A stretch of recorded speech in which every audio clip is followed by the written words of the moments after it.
Good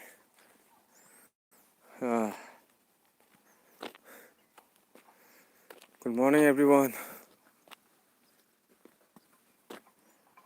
Masih seru je, mapun khudab amtang sum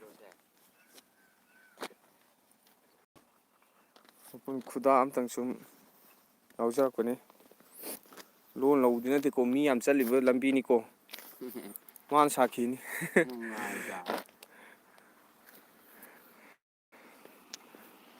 khudab ma sa amtang sum usan ja ko ni yam saw ba nate saw ta ni sum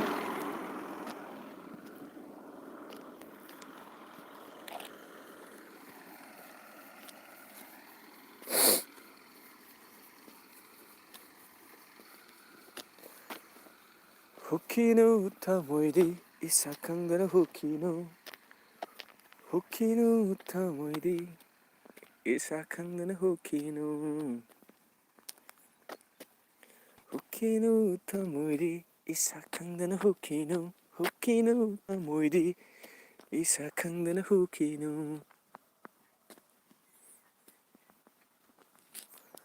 Avi Yumnamgi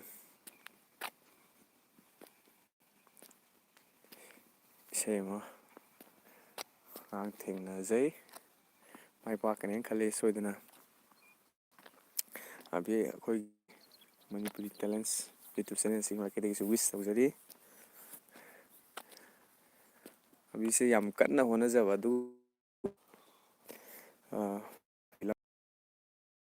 laklibi yam na hona jaba hatare mase aina sum khangbuda yam kanna hona jaba du ba isai lamsida magi anobi sema sum mayam mati ma sum saksara ke mati amatani ko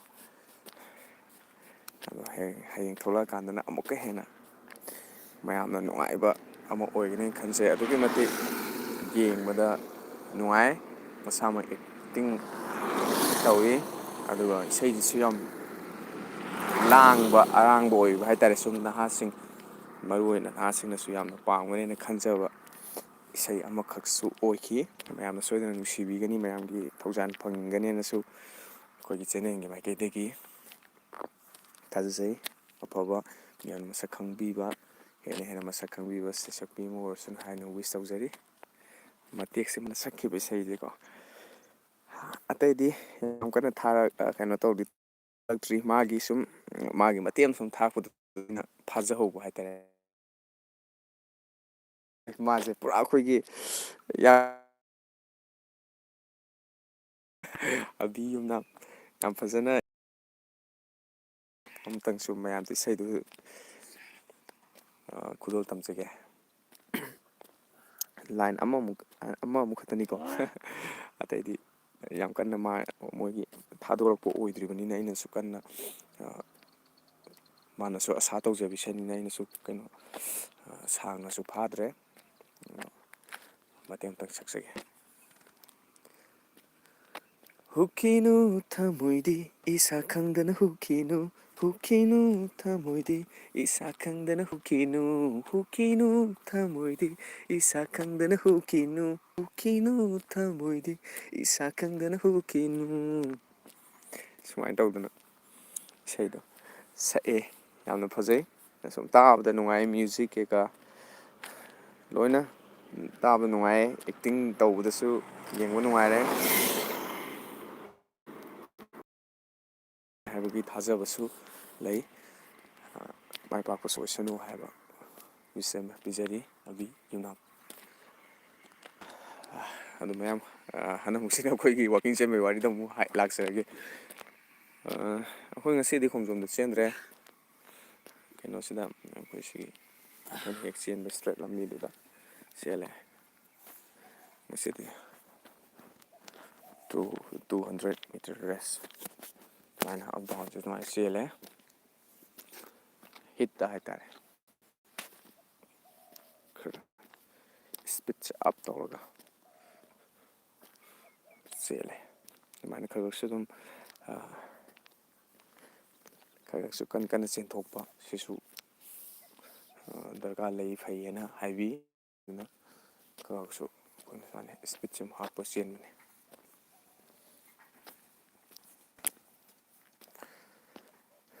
good morning ꯃꯌꯥꯝ live ꯌꯦꯡꯕꯤꯔꯤꯕ ꯏꯆꯤꯜ ꯏꯅꯥꯎꯁꯤꯡ ꯊꯥꯒꯠꯆꯔꯤ ꯅꯨꯡꯁꯤꯕꯤꯕꯅꯤ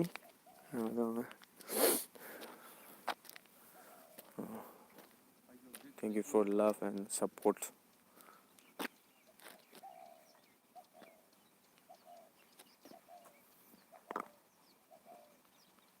ꯀꯩ ꯍꯥꯞꯇꯣꯏꯅꯣ ꯇꯧꯔꯛꯇꯣꯔꯤꯀꯣ ꯃꯑꯣꯡ ꯐꯖꯩꯍꯦ ꯄꯨꯁꯞꯀꯁꯦ ꯇꯧꯕꯅꯤ ꯄꯥꯅꯤ ꯑꯥꯏꯁ ꯇꯧꯕ ꯉꯝꯕ ꯃꯤꯅꯤ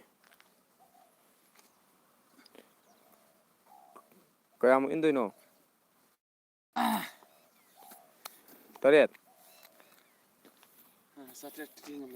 ꯑꯣ 8 ꯑꯃꯨꯛ ꯅꯨꯡꯉꯥꯏꯗ ꯀꯔꯤ ꯑꯗꯨ ꯇꯧꯁꯦ ꯀꯌꯥꯔꯛꯅꯣ ꯑꯝꯇꯪ ꯉꯝꯕ꯭ꯔꯥ ꯌꯦꯡꯒꯦꯁꯦ ꯇꯧꯔꯣ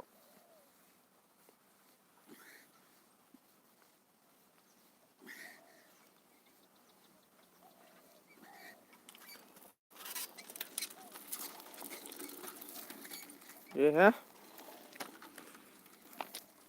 3 ꯍꯦꯟꯅ ꯇꯧꯈꯤꯗ꯭ꯔꯦꯅ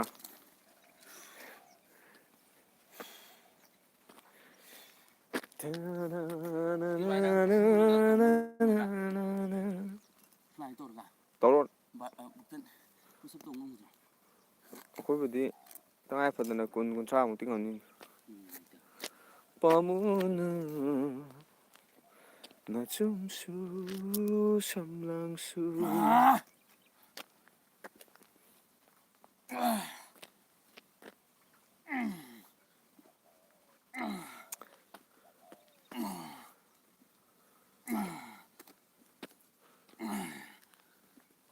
ꯁꯛꯍꯦꯟꯕꯤ ꯅꯪꯕꯨ ꯎꯔꯨꯕꯗꯒꯤ ꯄꯥꯈꯪ ꯊꯃꯣꯏ ꯅꯨꯡꯁꯤ ꯏꯍꯨꯜ ꯐꯥꯎꯔꯛꯂꯤ ꯂꯩꯇꯥꯐꯝ ꯈꯪꯗ꯭ꯔꯦ ꯀꯉꯥꯎꯅꯔꯦ ꯃꯤꯀꯨꯞ ꯈꯨꯗꯤꯡ ꯀꯨꯝꯖꯥ ꯈꯨꯗꯤꯡ ꯅꯪꯇꯒꯤ ꯁꯛꯇꯝꯅꯤ ꯊꯃꯣꯏꯁꯤꯗ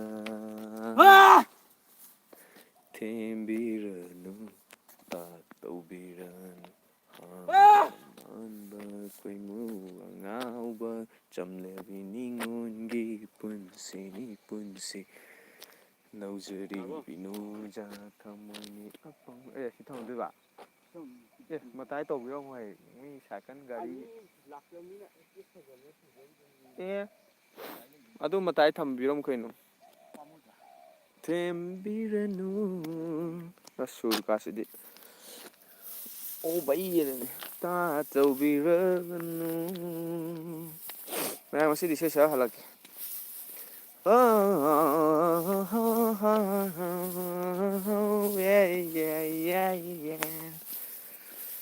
ꯊꯃꯣꯏꯕꯨ ꯏꯔꯥꯡ ꯍꯧꯍꯜꯂꯤꯕ ꯅꯪꯒꯤ ꯃꯤꯠꯌꯦꯡ ꯅꯪꯒꯤ ꯃꯥꯏꯊꯣꯡ ꯂꯩꯇꯥꯍꯟꯗ꯭ꯔꯦ ꯃꯤꯀꯨꯞ ꯈꯨꯗꯤꯡꯗ ꯊꯃꯣꯏꯁꯤꯅ ꯅꯪꯕꯨ ꯅꯨꯡꯁꯤ ꯍꯥꯏꯔꯤꯌꯦ ꯊꯃꯣꯏꯕꯨ ꯏꯔꯥꯡ ꯍꯧꯍꯜꯂꯤꯕ ꯅꯪꯒꯤ ꯃꯤꯠꯌꯦꯡ ꯅꯪꯒꯤ ꯃꯥꯏꯊꯣꯡ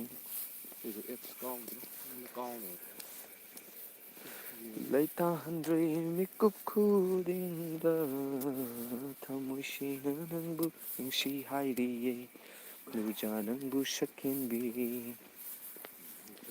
ꯅꯨꯡꯖꯥ ꯅꯪꯕꯨ ꯁꯛꯍꯦꯟꯕꯤ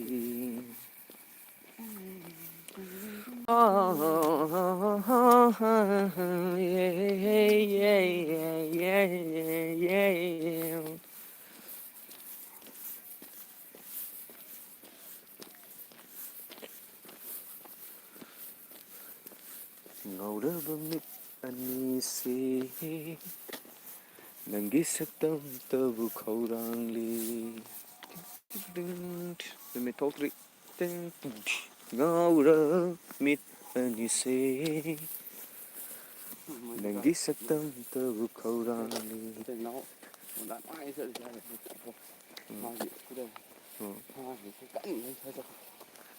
ꯄꯪꯂꯕ ꯏꯅꯥ ꯑꯅꯤꯁꯦ ꯅꯪꯒꯤ ꯈꯣꯟꯖꯦꯜꯇꯕꯨ ꯇꯥꯅꯤꯡꯂꯦ. ꯑꯩꯅ ꯅꯪꯕꯨ ꯅꯨꯡꯁꯤꯌꯦ. ꯅꯨꯡꯁꯤꯌꯦ ꯑꯩꯅ ꯅꯪꯕు ꯅꯨꯡꯁꯤꯌꯦ. ꯅꯨꯡꯁꯤꯌꯦ ꯑꯩꯅ ꯅꯪꯕꯨ. ꯊꯃꯣꯏꯁꯤꯅ ꯃꯔꯣꯜ ꯊꯣꯛꯂꯝꯂꯕ ꯅꯨꯡꯉꯥꯏꯗ ꯍꯥꯏꯔꯝꯒꯅꯤ ꯐꯣꯡꯅ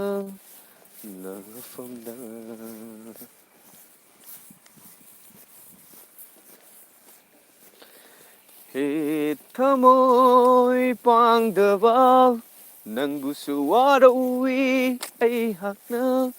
ꯍꯦ ꯊꯃꯣꯏ ꯄꯥꯡꯗꯕ ꯅꯪꯕꯨꯁꯨ ꯋꯥꯔꯧꯏ ꯑꯩꯍꯥꯛꯅ.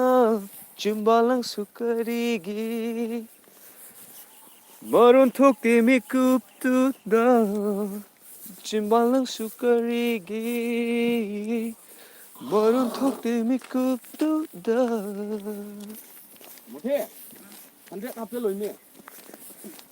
ꯊꯃꯣꯏꯁꯤꯅ ꯃꯔꯣꯜ ꯊꯣꯛꯂꯝꯂꯕ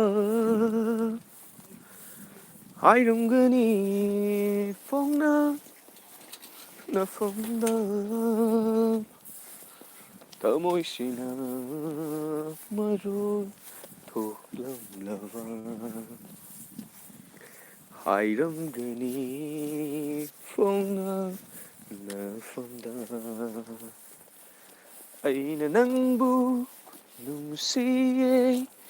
ꯅꯨꯡꯁꯤꯌꯦ ꯑꯩꯅ ꯅꯪꯕꯨ ꯅꯨꯡꯁꯤꯌꯦ. ꯅꯨꯡꯁꯤꯌꯦ ꯑꯩꯅ ꯅꯪꯕꯨ.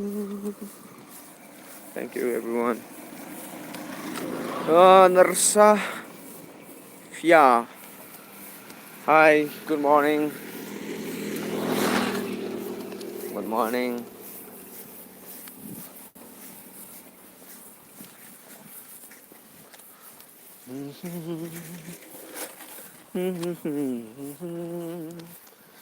बाकी थोड़ी से जिंदगी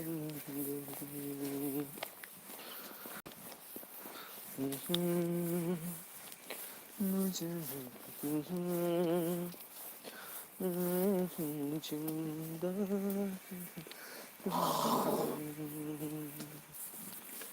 na na na na na na na na na na na na मेरा अब है सामने इसे सुनो जरा या जी लूं जरा na na na na na na na na na na na na na na na ngꯥꯒꯤ ꯐꯥꯡꯕ ꯑꯃ ꯊꯣꯛꯄ ꯃꯥꯜꯂꯦ.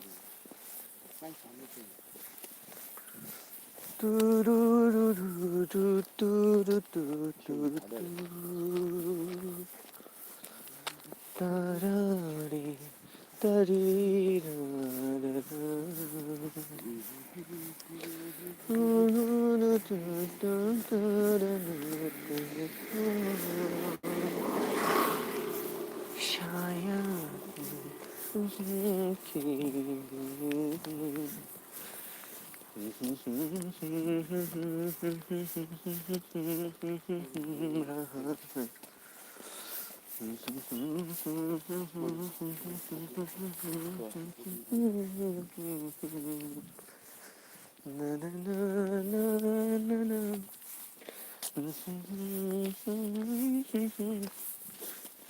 सिलम कहाँ था मेरा अब है सामने इसे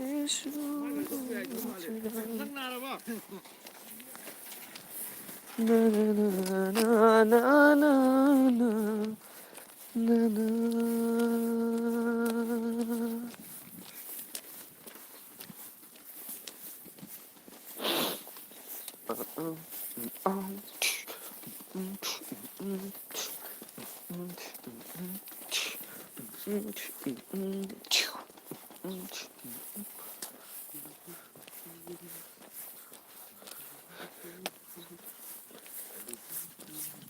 Thank you everyone, thank you.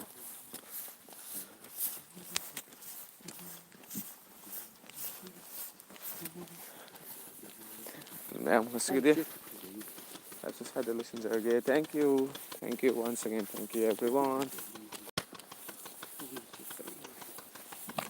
Love you guys. Love you all. Thank you very much.